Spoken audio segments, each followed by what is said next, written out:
지금 미국에 이어서 미국이 0.5%포인트 내린 거 아시죠? 영국도 0.5%포인트 한 번에 내렸죠? 보통 0.25 올리는데 두 번 내린 효과를 한 번에 내린 겁니다. 그것도 임시금통일 열어서. 백신 개발이 엄청 늦어지는 경우입니다. 자, 이러면 경기가 버텨내지 못하겠죠.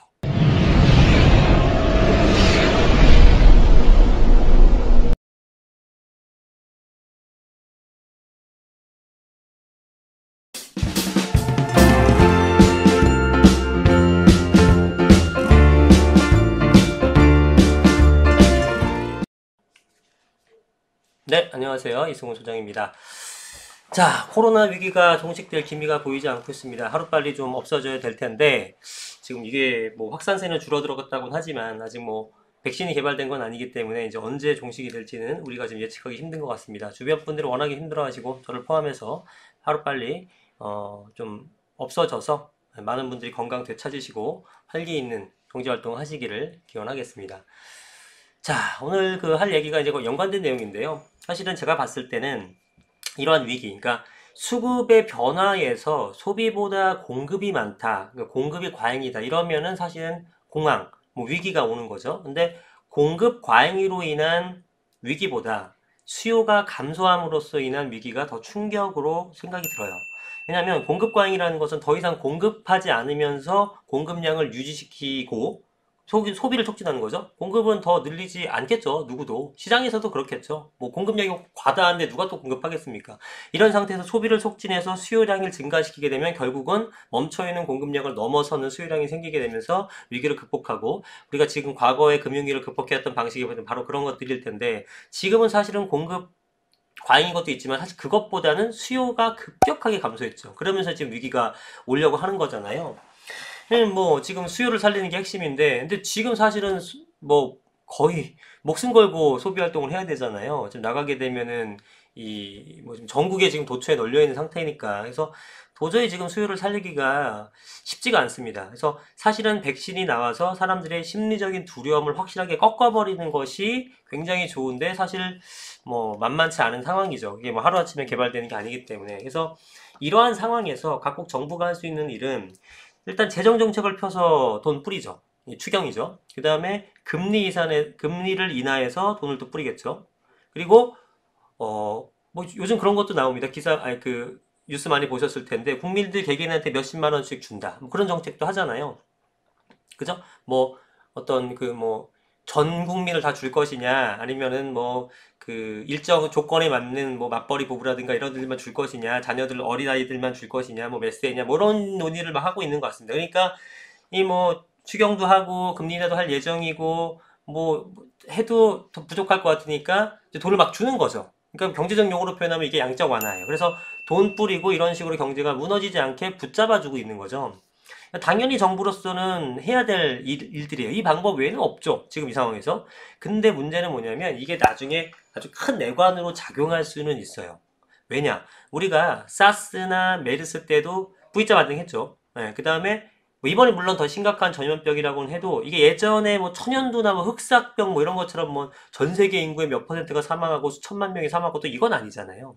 그럼 V자 반등은 아니더라도 최소한 그거보다 심각한 전염병이라고 하더라도 메르스나 사스보다 U자 반등은 최소한 할 것이다. 이게 어떻게 보면 상식적인 선의 생각이잖아요. 이게 뭐 영원히 가진 않을 거니까. 물론 뭐 반대 의견도 많다는 거 알아요. 코로나19로 인해서 금융위기가 올 것이라고 생각하는 분도 많아요.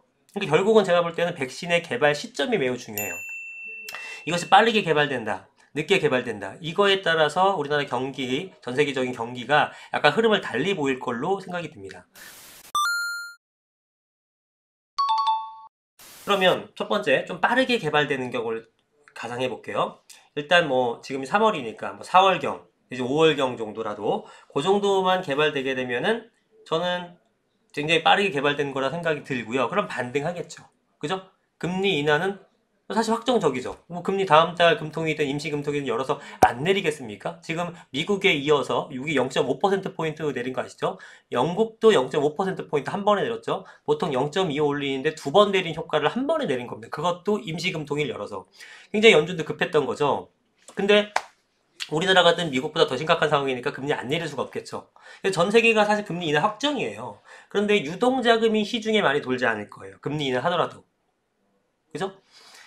그렇잖아요. 지금 뭐 돈을 준다고 해서 잘 쓰겠습니까? 바우처 같은 거, 아까 양적 완화 같은 거 돈을 준다. 뭐또 현금을 주던, 뭐 바우처를 주던 그런 걸 주게 되면 뭐 시간 끌 일 없겠죠. 3, 4월 달 내로 줄 거예요. 그러니까 백신이 개발되기 전에 금리도 인하될 것이고, 추경도 편성할 것이고, 뭐 바우처도 발행할 것이고, 등등등 굉장한 유동성을 확보하려고 노력을 할 거예요. 근데 사람들이 그걸 돈을 받고, 금리 인하 됐어. 돈을 안 써, 근데. 돈을 받았고, 금리 인하 돼서 빌려서 좀 소비활동 하라 그랬는데, 안 하죠. 여러분들 지금 합니까? 지금 사람들이 돈이 없어서 못 쓰는 것도 물론 있지만, 그것보다는 좀 불안해서 뭘 못하는 거거든요. 그러니까 유동자금은 막 돌게끔 해놨는데, 유동자금이 다 집에 재워두는 거야. 그죠? 그러니까 지금 경기 침체로 돈을 안 쓰는 것뿐만 아니라 더 큰 건 무서워서 못 쓰는 거다 보니까 나가질 못하니까 그러니까 돈을 더 준다고 이 상황에 사람들이 소비를 뭐 급격하게 늘까요? 효과가 그렇게 클까? 아니겠죠. 근데 뭐 그렇다고 정부의 지금 행동이 잘못됐다는 얘기는 절대로 아니에요. 정부는 지금 이 상황에서는 이게 가장 최선의 방법입니다. 잘하고 있어요. 정부는 어쩔 수 없이 지금 정책을 쓰고 있는 거예요. 당연히 해야 할 일이에요. 요거 할 게 아니야. 근데 문제는 뭐냐면 제가 방금 말씀드린 돈은 이미 뿌렸지. 시중금리는 떨어졌지. 유동성은 풍부한 유동성은 풍부하게끔 만들어놨는데 실제 유동자금이 돌질 않는 거예요. 코로나19가 활개를 치고 있는 상황에서는. 그러니까 어떻게 보면 수중 밑에 이렇게 유동성이 잠재워져 있는 거예요. 이게 언제 올라오느냐? 코로나의 공포가 없어지는 시점이 오면 지금의 물 밑에서 재워져 있는 유동성이 팍 튀어올 수 있겠죠. 그러면 이 유동성의 확장 정책은 튀어 올라서 물이 물보라가 튀기나가 아니라 엄청난 파도, 내지는 파도가 아니라 폭풍으로 다가올 수 있다라는 겁니다. 이게 정말 무서운 거죠. 그죠? 그러니까 제가 그렇다고 나중에 이게 엄청나게 폭등으로 올라올 수 있기 때문에 지금 돈을 안 푸냐? 그것도 웃기죠. 그거 안 할 수가 없잖아, 지금 이 상황에서. 그러니까 제가 말씀드렸다시피 이 영상을 보고 계신 분도 다 아시겠지만 기존에 있었던 사스니 메르스 하는 것들 여러분 기억하는 웬만한 전염병들은 지금 다 해결이 됐죠. 해결이 안 되는 것들은 없어요. 그러니까 결국은 해결이 되는데 똑같이 전염병이 창궐해서 뉴스에 계속 이렇게 지금처럼 나올 때는 자산 가격이 하락해요. 주식이고 부동산이고 간에 다 하락하죠. 그러니까 근데 진정이 되면 다시 회복해요. 근데 이번에는 자산 가격 하락이 더 심각하죠. 왜냐하면 그 사스나 메르스 때보다 더 심각한 전염병이니까. 그죠? 더 확대되고 있으니까. 그러니까 하락폭이 더 큰 거죠. 그러니까 예전의 전염병 때보다 경기 하강의 골이 더 깊다라는 겁니다. 골이 깊을수록 더 강력한 유동성 정책을 펴겠죠. 근데 골이 깊은 이유는 코로나 때문이야. 유동성 정책은 엄청나게 펴놨어. 근데 코로나는 결국 해결돼. 그럼 이 많은 유동성들이 터져버린다라는 거죠.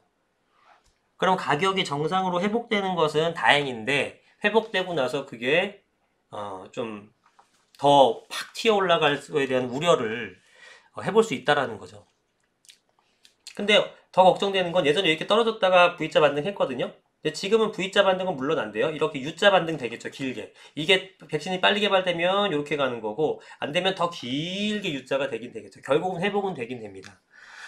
그래서 지금은 근데 예전에 이렇게 떨어졌다 이렇게 되면 지금 이렇게 훅 떨어졌다 올라가는 거니까 올라가는 폭도 더 큰 거예요. 상당히 많은 거죠. 예전보다 더 저점이고 예전보다 유동성이 더 물 밑에 깔려있는 상태이니까 더 팍 올라갈 수 있다고 생각할 수 있겠죠. 근데 제가 이런 얘기를 하게 되면은 여러분들이 좀 믿기도 잘 않으실지도 몰라요. 지금 분위기에서는. 그리고 이런 의견을 내면 누군가는 좀 선동한다라고 저한테 표현을 해요. 선동한다. 어떻게 이 상황에서 자꾸 사람들을 뭐 사라고 부추기냐 하면서 막 항의 전화도 와요. 되게 웃겨요. 되게 웃겨서 내가 볼 때는 아니 뭐 엊그저께 전화 오셨는데 본인이 무슨 뭐 명문대를 나오고 뭐 경제학을 공부했는데 뭐 넌 대학이나 나왔냐 네 의견은 말이 안 된다 이러면서 우월감에 쩔어갖고 전화가 온다니까요. 그분 말이나 내 말이나 맞고 틀리고는 시간이 지나봐야 아는 거죠. 누구나 온라인에서 자신의 의견을 피력할 수 있어요. 그걸 가지고 선동이라고 표현하시는 분은 단지 본인의 의견과 달라서 그러는 것 뿐이에요. 미래 얘기에 대해서 어떻게 그게 확신해? 내 말이 틀렸다. 그러니까 사실이 아닌 걸 얘기하는 건 선동이 맞죠. 사실이 아닌 걸 맞고. 이게 사실일지 아닐지 당신 어떻게 알아? 에? 근데 왜 그걸 선동이래? 그러니까 그건 단지 당신의 의견과 틀리기 때문에 그렇게 얘기하는 것 뿐이죠. 그죠? 굉장히 좀 겸손하지 못한 태도죠. 어떻게 보면. 저도 의견을 드리는 것일 뿐 최종 판단은 여러분들의 몫이에요. 그죠? 마음에 들면은 의견 동조한다. 그럼 좋아요 누르시고 싫으면 나빠요 누르잖아. 그거 제가 뭐 어떻게 하겠습니까? 그래서 경제 예측이든 부동산 예측이든 좀 겸손해질 필요가 있다. 그리고 내 말이 맞을 수도 있지만 상대방 말이 맞을 수도 있다라는 생각하게 되면 뭐 그렇게 흥분할 필요는 없을 것 같아요. 자 어쨌든 뭐 그렇고요. 자 이번에는 더 최악의 상황이에요. 백신 개발이 엄청 늦어지는 경우입니다. 자 이러면 경기가 버텨내지 못하겠죠. 계속 아무도 소비를 안 하는데 어떻게 버팁니까?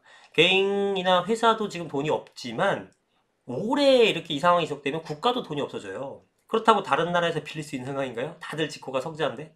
그러니까 이 상황이 오게 되면은 이게 길어지게 되면 경제 위기가 옵니다. 이런 상태까지 오게 되면 각국 정부가 할 수 있는 일은 뭐냐면 제로 금리 하는 나라 여럿 있을 거고요. 심지어 마이너스 금리 나옵니다. 나와요. 예. 그러니까 훨씬 더 골이 깊어지는 거죠. 언제 회복할지 알 수 없는 그런 상황이 될 수도 있겠죠. 결국은 반등을 하긴 하는데 이거는 뭐 당연히 엄청나게 긴 U자 반등이 될 걸로 보여지는 거고, 그럼 U자 구간이 뭐 짧으냐 기냐에 따라서 경비 회복의 시기가 뭐 언제인지에 따라서 결국은 투자에 대한 성패가 갈릴 거예요. 만약에 백신 개발이 늦어져서 코로나 사태가 장기화되게 되면 굳이 지금 투자할 필요는 없죠. 왜냐? 실물 경기는 지금 현 시점 떨어진 상태에서도 더 떨어질 수도 있으니까. 그러나 만약에 백신 개발이 빠르다면은 지금 상황에서 여러분들이 놀라운 주장이라고 생각할지 모르겠지만 저는 지금 타이밍도 굉장히 좋다고 봅니다. 결코 나쁘다고 볼 수가 없어요. 여러분들이 항상 지금 시점 현재 분위기로 봐서 거기에 비중을 많이 두고 생각하기 때문에 이건 아닌데 이거 미친 소리 아니냐 이런 생각할 수도 있을지 모르겠지만, 하지만 팩트는 모든 위기는 반드시 극복된다입니다. 빨리 극복되냐 느리게 극복되냐의 차이일 뿐이에요. 그래서 빨리 극복된다 그러면 당연히 지금 시점이 절대 나쁜 타임이 아니죠. 자산 가격이 하락했을 때. 주식도 뭐 전 주식은 잘 모르지만 주식도 부동산도 다 마찬가지일 거라고 생각이 듭니다. 그러면 이제 그 생각해보면 그렇잖아요. 떨어진 이유가 뭐지? 코로나 때문이야. 코로나가 해결돼. 다시 회복해야죠. 그럼 지금 더 올라가지도 않더라도 원래 가격대로만 회복하더라도 사실은 지금 시점이 좋은 거 아니겠습니까? 그럼 빨리 살까 늦게 살까 이것만 고민하면 되는 거죠. 어떻게 생각해보면. 그래서 뭐 제 의견이 맞을지 틀릴지는 저도 알 수 없어요. 그래서 저는 이렇게 생각한다는 거니까 참고하시라는 거고요. 제가 뭐 이 영상을 뭐 내리거나 하진 않을 거니까 나중에 한번 보시자고요. 어떻게 되는지. 뭐 틀릴 수 있어요. 하지만 뭐 어쨌든 저의 의견은 그렇다. 뭐 도움 되셨기를 바라고요. 오늘 영상은 여기까지 하도록 하겠습니다. 자, 감사합니다. 이승훈 소장이었습니다.